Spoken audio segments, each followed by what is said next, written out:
for, but and a PhD in robotics in 1983 from Institut National Polytechnique, and an habilitation HDR in 1996 from Paul Sabatier University. He contributed and took important responsibilities in several national, European, and international research for collaborative projects. He is a well-known figure in the robotics circles. His main research contribution falls in the field of robot decisional and control architectures, but also in the area of task and motion planning, and in the area of multi-robot cooperation and human-robot interaction. Dr. Alami is holding the academic chair on cognitive and interactive robotics at the Artificial and Natural Intelligence Toulouse Institute. So we are very happy to have Dr. Alami here today, and he's going to be talking about decisional issues for human-robot joint action. Over to you, Dr. Alami.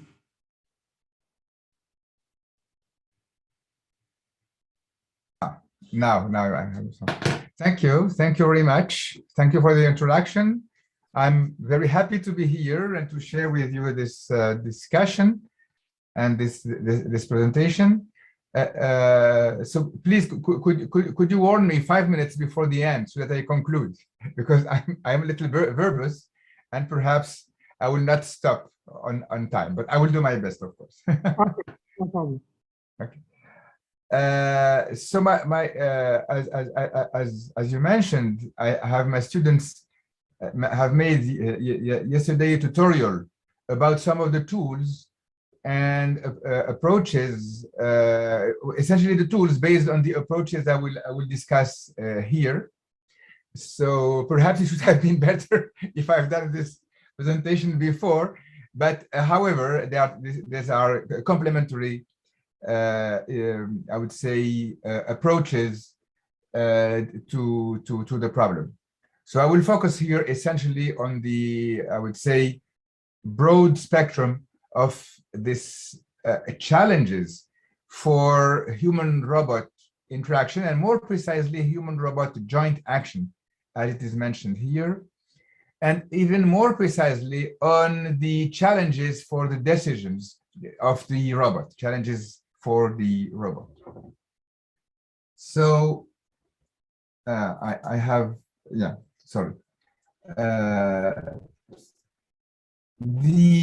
What is the challenge of the cognitive and interactive robot? It is essentially to devise and build and also deploy the cognitive and interactive abilities that will allow the robot not only to achieve its collaborative task with the human, but to achieve it in a way that it is pertinent, of course, also transparent, legible in its intentions and behaviors, and also acceptable by its human partner. And of course, one can imagine that the applications or applicative domains of such robot will be the service and assistant robot from one side, but also the teammate robot in the factory or in the field. And it is important to understand also that somehow the interactive challenge of AI is fully realized in this human-robot collaboration, and I will try to, I would say, to illustrate and argue on these aspects. It is indeed very challenging to build systems where humans and robots can and have to decide and act together, share the decision, share the space, and share the task. So, well, this is somehow we need to do it. It's not a choice, because when we look broadly to the future robots, essentially there are applications where we can understand that these robots will replace humans. A number of applications concerns not the replacement of humans completely, but the use of robots to assist, serve, or collaborate with humans. And other kinds of applications are essentially rehabilitation and augmentation. But this means that the presence of the human in robot action is something that is needed, that is mandatory. It is more and more necessary for the robot. Because, of course, we are moving. I have some difficulty to change my slide, sorry.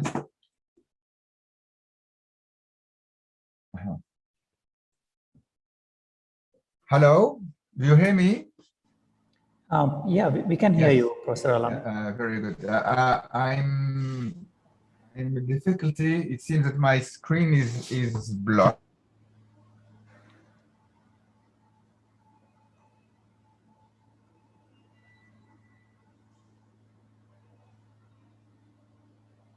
Sorry, one second. Yeah, I will do it this way. Is it? Yeah, it seems that my my keyboard is blocked. I will unshare and share again. Sorry.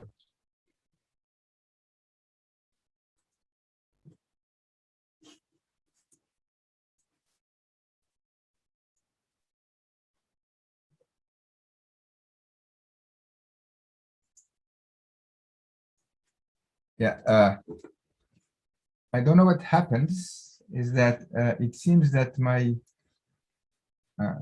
my keyboard is blocked. I'm really sorry for that.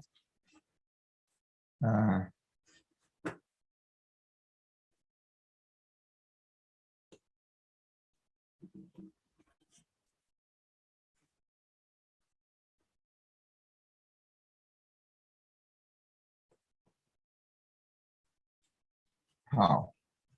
It's a pity because this doesn't allow me to change my slides. So sorry, I will. Huh.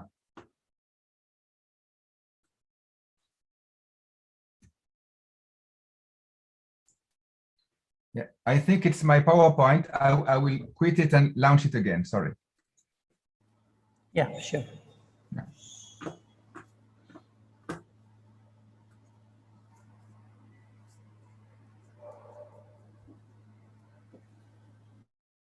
It happens only when you are online, you know, these kind of things.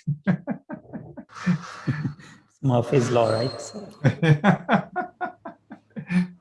happens only when you have no choice. Okay, so I will continue discussing during this and this, and I think what is important is the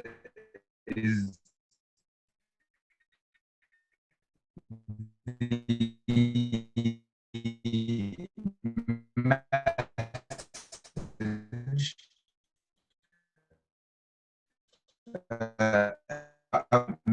the challenge, as we have seen here, let me see. Yeah, now it seems that my things are coming better.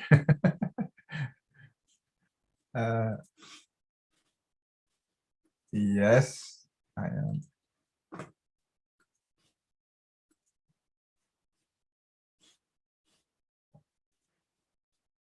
I was here. Yes, very good. So I'm sorry again for this issues. So what is, so as I mentioned clearly, the robot and the human will have to be together, and so it is a challenge for the robot, not for the human, of course. And what is difficult for robot autonomy already?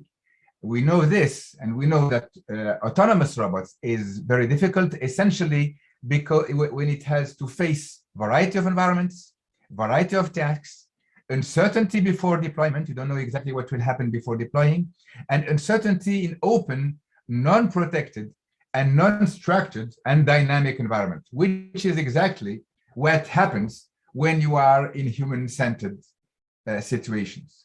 Acting in presence or in synergy with humans is a real challenge for the robot. And this is, as I mentioned, because of these main issues of complementary challenges to the robot, besides its needs to perform the task. These issues of safety and verifiability, pertinence, and explainability of its behavior. And somehow, we are moving from the dream of the autonomous robot to the challenge of the collaborative robot. And I am in a generation where our dream and challenge was that the robot was alone, like this one, and it was very capable, it was very intelligent, and you give it a task or goal, it performs the task, and it's finished. Okay? It does a job, and it's finished. Okay. Sometimes it is ready for a new adventure, or perhaps it is finished in it when doing its task, etc. It was this kind of system, the lonely hero. Okay. The robot was performing alone its task. But now we are moving to something different.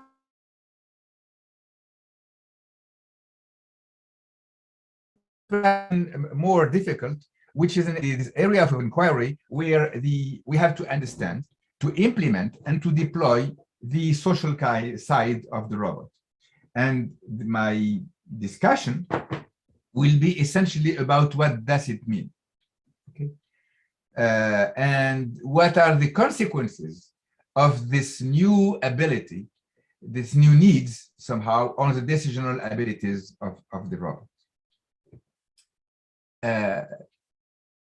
I argue that for doing this, we need a robot that is more intelligent than the robot that is alone performing its task. And sometimes we need also more subtlety from the designer's side. I will not discuss about this level of HRI, which is the sensory motor level. Now we have these robots, they exist, and they are able to comply with humans do not consider the human per se. Okay, here this a very known video from our colleagues Sami Adadin from DLR, who has done this work during his PhD thesis. And what I can say about this is that, well, he's still able to answer simple questions, since now he's professor at TUM, a very famous professor. So the safety somehow of this robot is already there. Okay, these robots are caused when there is no other solution, low injury risk, and are adaptive. But they do not consider this force control level and this adaptive level, like the one from Sapienza in the other side, is essentially avoiding obstacle and adapting to a dynamic obstacle and reducing the force of the consequence of collision. Our approach here is to endow this kind of robots now with the decisional abilities. And this means essentially that I will switch this because I do not have time, essentially to take into account the social needs of the robots and how to integrate it essentially in this notion of human-robot joint action. And when discussing about joint action, in fact, there is a community of philosophers and psychologists who are specifically studying this notion of joint action between humans. What make us, we humans, able to collaborate, able to perform collaborative action with our peers? Okay? We are able to do this because there are a number of, I would say, signals, a number of behaviors, a number of principles that we apply when we are performing a joint action with our colleagues and or peers. And for example, we are it is easy for us to detect if a person is a good partner, a good teammate or not, how it works with us when performing a task. So for those who are interested, we are organizing a series of workshops with psychologists and philosophers. Already 11 workshops have been organized. The last one was in robot philosophy in 2020, and we are planning to organize others. And for those who are interested, they are open and you are invited to join. And I'm giving here the link where you can find a number of presentations and slides and papers that summarize this discussion between philosophers, psychologists, and roboticists around this question of human-robot joint action.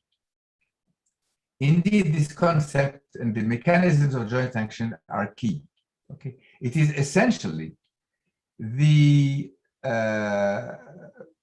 ability, the social interactions that we use when two or more individuals coordinated actions in space and time to bring about a change in the environment. Okay. How are we able to do this? We are very good in doing this, and there are a number of examples where we are able to work and collaborate with humans. And what is key here is that, of course, things can go awry very easily.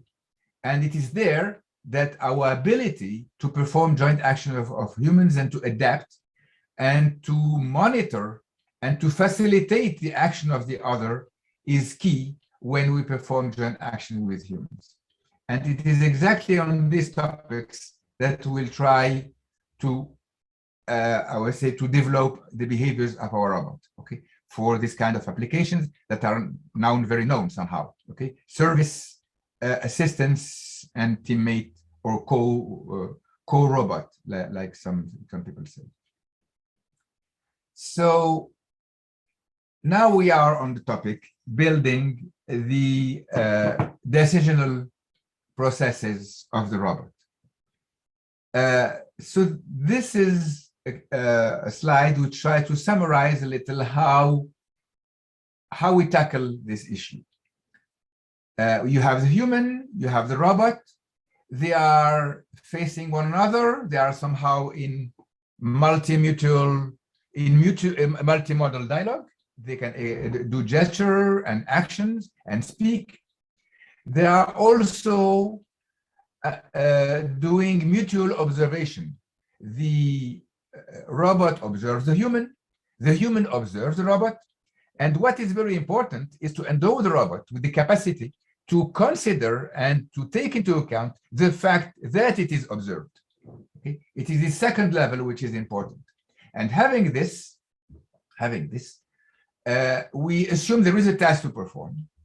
And the question here is that it's a task which concerns the human and the robot, and we want it to be performed in the best possible way, which means it should be efficient, but also safe. And also, as I mentioned, the behavior of the robot should be acceptable and legible by the human. And in order to do this, we endow the robot with decisional or plan-based, we call it also online deliberation capabilities, because it is important for the robot to be able to reason about what is happening, to anticipate what the human will do and what they will do together, and also even to be able to be proactive in its behavior. And one thing which will be very important, and this comes from the fact that the robot considers that it is observed by the human, is this notion of theory of mind, equipping the robot with a limited ability, but still present, of predicting and reasoning about not only human activity, but also human mental state.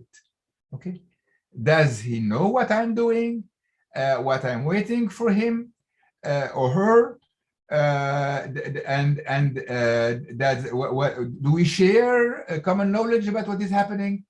And this is key in order for the robot to adapt and to perform correctly. So, and I will give here some examples in the how much time? Yeah, in 12 minutes that I still have. It is a constructive approach, essentially. I will show some examples of systems that we have implemented from the two aspects. One, which is very important, which is the situation assessment and interpretation behaviors and abilities of the robot. Okay. And the second aspect, which is the synthesis of robot behavior.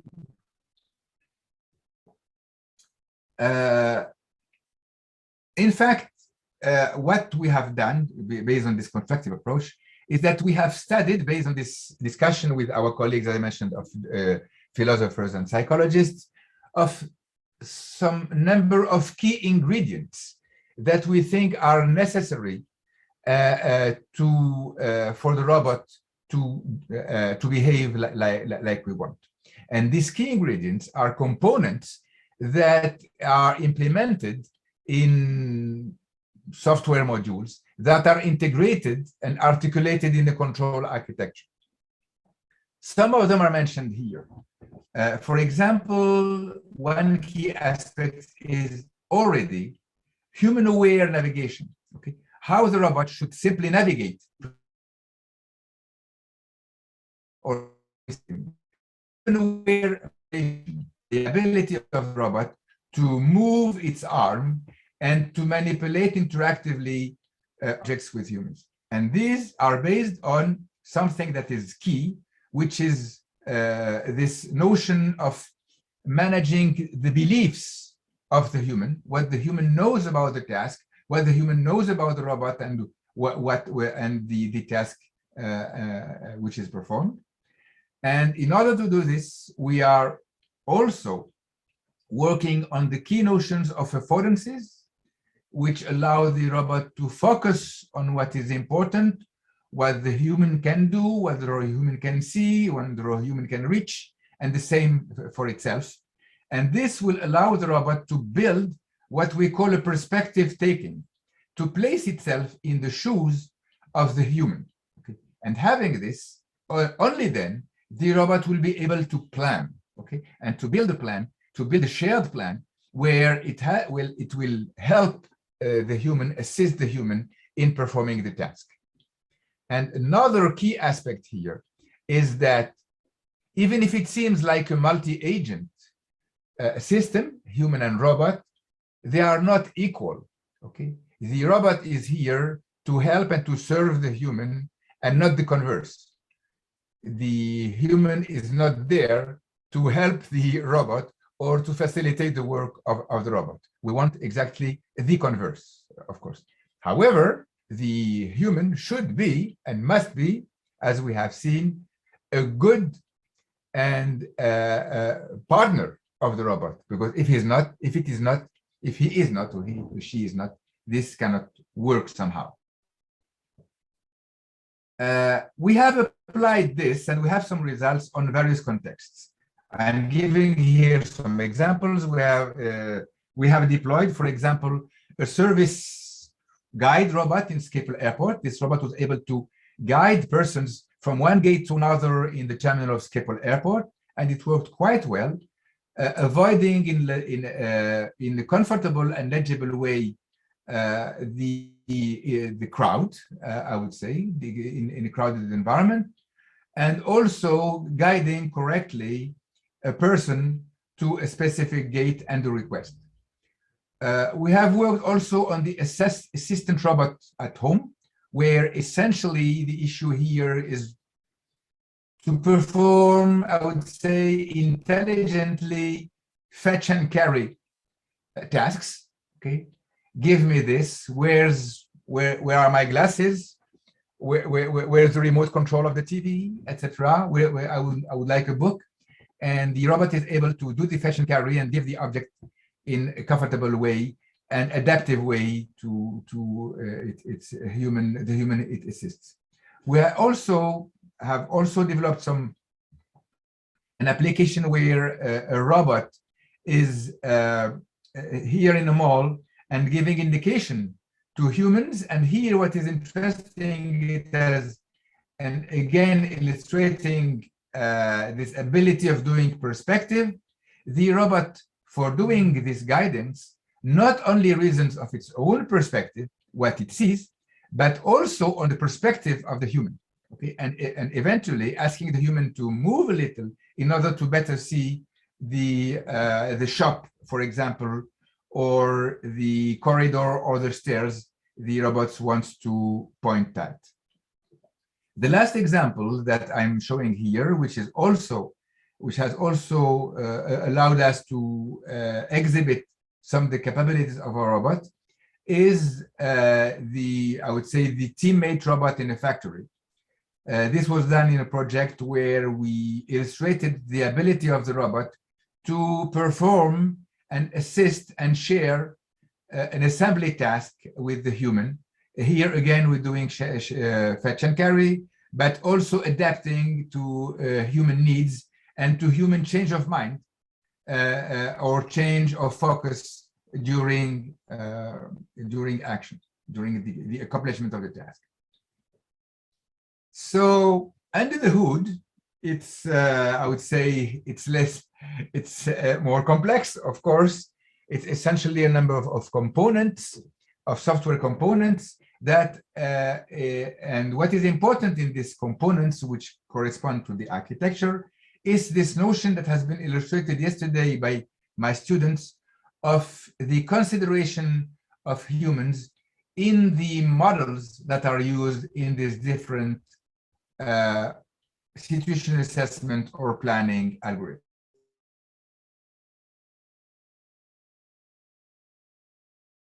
What has to ask itself permanently is what to do at any moment. This is not always clear. Who should act, human or robot? Sometimes it is better, it is preferable that the robot does nothing and allow and leave the human do, okay? Because the human has chosen to do, or it's preferred for him. Where to perform a task is quite a complex question, and we have some answers on it. It's not easy when the robot has chosen a task to perform. It's not easy for it to choose where to perform it. When is very important, and we can understand this quite easily. And another key aspect is how.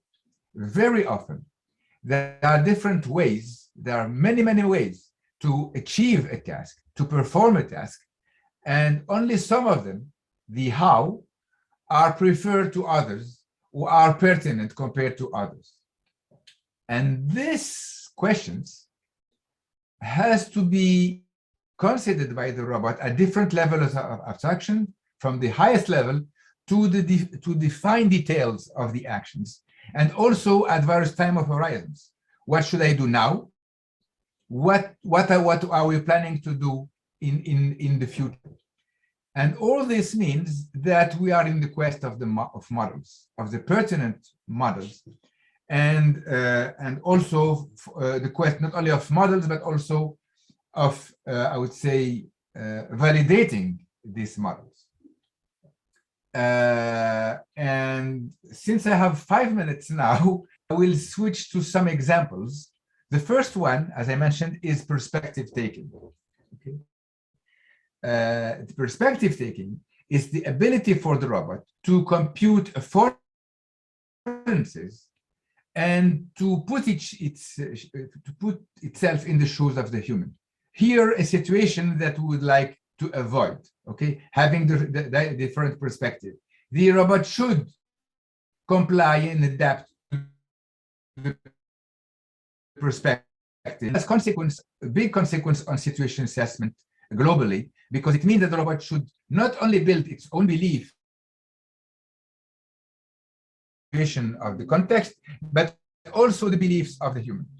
And I will give an example of this, and I think it will be almost the end of my talk before the conclusion. How are we doing this? We are doing this essentially by equipping the robot with the ability to build through special reasoning the perspective of the human. So not only it builds its current state of the world, but it estimates the state of the world like it is seen by its partner. And we have taken as challenge as a psychological test very known by psychology, which is called the salient and test, which is essentially, which is used to see if children are able to understand that different beliefs of the same situation can happen in the situation. I will summarize it here very quickly. We have Sally and we have Anne, and the child is looking at this scene. Okay, Sally has a basket and Anne has a box. Now Sally has a marble and she put the marble in the basket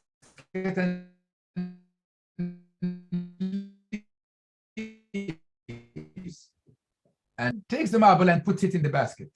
And then Sally comes back and you ask the child who have seen the scene, the child, where will Sally look for her marble? And what is interesting is that small children until the age of 2 or 3, even more sometimes, for them there is only one truth. They will say, oh, of course Sally will look at it in the box, which is of course wrong. They are not able to understand that there are different perspectives because there are different histories. And we have tried to implement this on a robot where we have 2 humans and the robot as an observer, and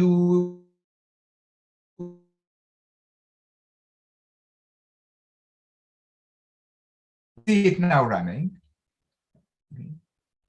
So what you see here is the robot tracking and building a situation assessment of what is happening in front of it. So we have 2 humans, green coming. So now the robot, using simply here very simple perception, is building, updating its world state, and also estimating the world state from the perspective of another guy called green.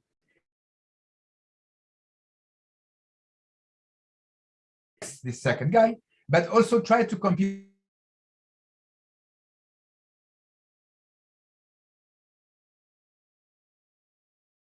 the positions of the objects. And what will happen now, and the robot is tracking it, while green is away, blue modifies the and it is observed the situation. You see, it takes the object there and put it in a place that is not now visible to blue. Okay. Here the robot again updates the state of the world, and he has also updated the state of the mental state of blue. Green comes back. You will see it coming back. This is running real time. Okay? And now the robot is able to compute the new affordances, and essentially the fact that green has observed that the object was no more on the table, okay, and he doesn't know where it is, okay, since it is hidden to him. And this can allow the robot, for example, and this is what's happening in this plan, to, if needed, to build a plan which has first to inform the human about where the object is before performing a collaborative task with him.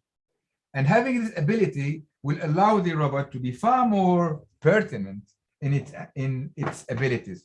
And we have seen some examples yesterday from my students on how this can apply in planning, in reference generation, in controlling the high-level task of the robot.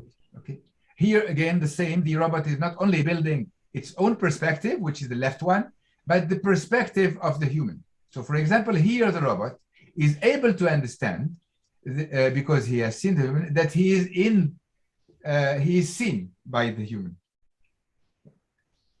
Here are other situations where the robot is able to compute the visibility and reach of the human. And having this, the robot is able, for example, to put an object in a place where his partner can see it and reach it with less effort. Since I'm almost out of time, I will switch to the conclusion. Move to the conclusion directly. And mentioning that,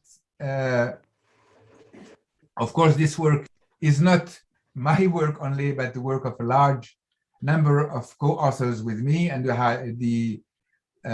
are also a number of co-chairs with me in my chair of cognitive and interactive robotics.